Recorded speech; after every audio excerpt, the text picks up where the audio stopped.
அன்பிற்கினிய தமிழ்கடல் வாசக நண்பர்களுக்கு வணக்கம். இப்பொழுது நாம் பார்க்கக்கூடிய காணொளி 10ஆம் வகுப்பு இயல் 3ல் இருக்கக்கூடிய காசி காண்டம் என்ற பகுதி தான். இதை எழுதுனது யார் அப்படின்னு பார்த்தீங்கன்னா அதிவீரராம பாண்டியன். இதில் அந்த நூல்வெளியில் பாருங்க, காசி நகரத்தின் பெருமைகளை கூறும் நூல் காசி காண்டம். இது துறவு, இல்லறம், பெண்களுக்குரிய பண்புகள், வாழ்வியல் நெறிகள், அதாவது மறுவாழ்வில் அடையும் நன்மைகள் ஆகியவற்றை பற்றி பாடுவதாக அமைந்துள்ளது. இதுல இல்லற ஒழுக்கம் கூறிய பகுதி நமக்கு பாடலா வந்திருக்கு. 17வது பாடல் இந்த பாடல். இந்த பாடலை எழுதியது அப்படின்னு பார்த்தீங்கன்னா கொற்கையின் அரசன் அதிவீரராம பாண்டியன். அதாவது கொற்கை மன்னன் அப்படின்னு சொல்லுவோம் இல்லைங்களா, அதிவீரராம பாண்டியன். தமிழ் புலவராக இருந்தவர் இவர் இயற்றிய நூலே காசி காண்டம். இவரின் மற்றொரு நூல் வெற்றி வேர்க்கை என்று அழைக்கப்படுகிறது. இது நருந்தொகை என்ற அறக்கருத்துக்களை எடுத்திருக்கிறது. அப்ப வெற்றி வேர்க்கையின் இன்னொரு பெயர் நருந்தொகை. சீவளமாறன் என்ற பட்டப்பெயரும் இவருக்கு உண்டு. இப்ப சீவளமாறன் என்ற பட்டப்பெயர் பெற்றவர் அப்படின்லாம் கூட கேள்வி கேட்பாங்க. நைடதம், லிங்க புராணம், வாயு சமிக்ஞை, திருக்கருவை பதிற்றந்தாதி, கூர்ம புராணம் ஆகியன இவர் எழுதியிருக்காரு. இப்போ நம்ம அந்த பாட்டுக்கு வரோம்.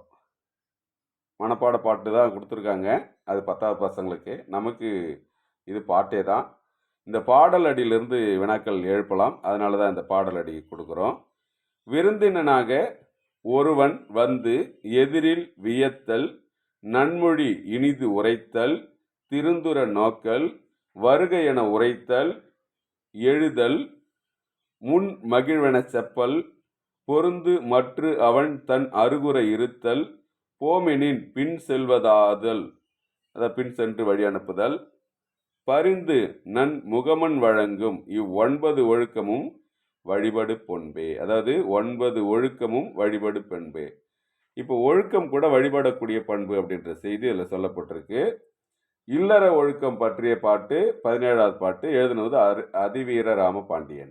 இதுல வரக்கூடிய சொல்லும் பொருளும் பார்த்தீங்க அப்படின்னா, எதிரின் அப்படின்னா வந்தால் அப்படின்னு அர்த்தம், திருந்துர நோக்கல் மகிழ்ச்சியாக பார்த்தல், செப்பல் கூறுதல், அருகுற அருகில், முகமன் ஒருவரை, நலம் வினவி அதாவது நல்லா இருக்கீங்களா அப்படின்னு சொல்லக்கூடிய அந்த விருந்தோம்பல் சொல், அதான் முகமன் அப்படின்னு சொல்றாரு. இது ஒரு பாட்டை பாருங்க. ஒப்புடன் முகம் மலர்ந்தே உபசரித்து உண்மை பேசி உப்பிலா கூழிட்டாலும் உண்பது அமிர்தமாகும். முப்பழமொடு பால் அன்னம் முகம் கடுத்து இடுவாரேன், கப்பிய பசியோடு கடும் பசி ஆகும் தானே. விவேக சிந்தாமணி சொல்லுது. எவ்வளோ அழகான ஒரு பாட்டு பாருங்க. ஒப்புடன் முகம், அதாவது முகமலர்ச்சியோட உப்பில்லாத கூழை இட்டா கூட அது அமிர்தமாக கருதப்படும். மா, பலா, வாழை, பால், அன்னம் இதெல்லாம் வச்சு முகம் கடுத்து இடுவாரேல், அவர் வேண்டா வெறுப்போட கொடுக்குறாரு அப்படின்னு சொன்னா கப்பிய பசியோடு கடும் பசி ஆகும். ஏற்கனவே பசி இருக்கு, அந்த பசியோட இன்னும் நிறைய பசி ஆகிடும் அப்படின்ற செய்தி விவேக சிந்தாமணி சொல்லிட்டு இருக்கு. இதுல பாருங்க, இலக்கண குறிப்பு.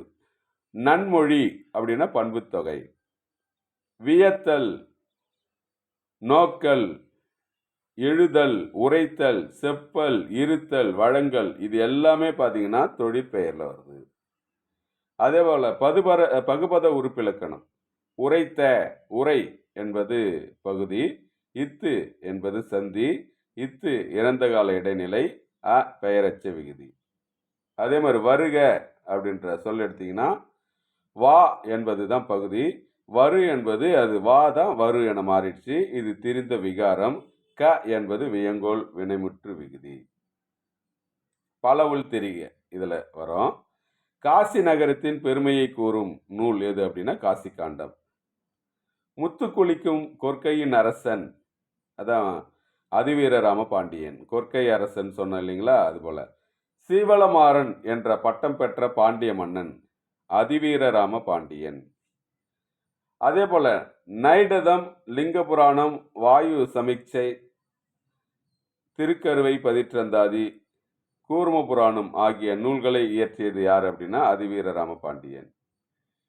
கீழ்கண்டவற்றுள் அதிவீரராம பாண்டியன் நூல் அல்லாத ஒன்று அப்படின்னா திருக்கை வழக்கம். நைடதம், கூர்ம புராணம், லிங்க புராணம்லாம் அவர் எழுதியிருக்காரு. திருக்கை வழக்கம் அவர் எழுதல. அதற்கப்புறம் சிறந்த அறங்களை எடுத்துரைக்கும் அதிவீரராம பாண்டியனின் நூல் அப்படின்னா வெற்றி வேர்க்கை. வெற்றி வேர்க்கையை வேற என்ன பெயர்ல அழைப்பாங்க அப்படின்னா நருந்தொகை. உப்பில்லா கூழிட்டாலும் 9 அமிர்தமாகும் என கூறும் நூல் எதுனா விவேக சிந்தாமணி. ஒருவரை நலம் வினவி கூறும் விருந்தோம்பல் சொல் முகமன். ஒழுக்கமும் வழிபடு பண்பே என்று கூறிய நூல் காசிக்காண்டம். முப்பழம் என்பதை பிரித்து எழுதுக. 3 கூட்டல் பழம் என்பதுதான் முப்பழம். நன்மொழி இலக்கண குறிப்பு தருக. பண்புத்தொகை. திருந்துர நோக்கல் வருக என உரைத்தல். இதுல பயின்று வரக்கூடியது எதுகையும் இயைபும். திரு வரு உரை இதுல பாத்தீங்கன்னா 2வது எழுத்து ஒண்ணா வந்திருக்கு. நோக்கல் உரைத்தல் என்பது இறுதியில ஒண்ணா வந்திருக்கு. கப்பிய பசியோடு கடும் பசி ஆகும் என கூறும் நூல் விவேக சிந்தாமணி. உரைத்த என்ற சொல்லுல அ என்பது என்ன அப்படின்னா பெயரச்ச விகுதி.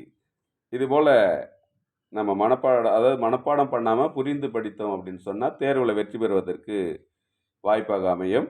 அடுத்த காணொளியில் சந்திப்போம். நன்றி, வணக்கம்.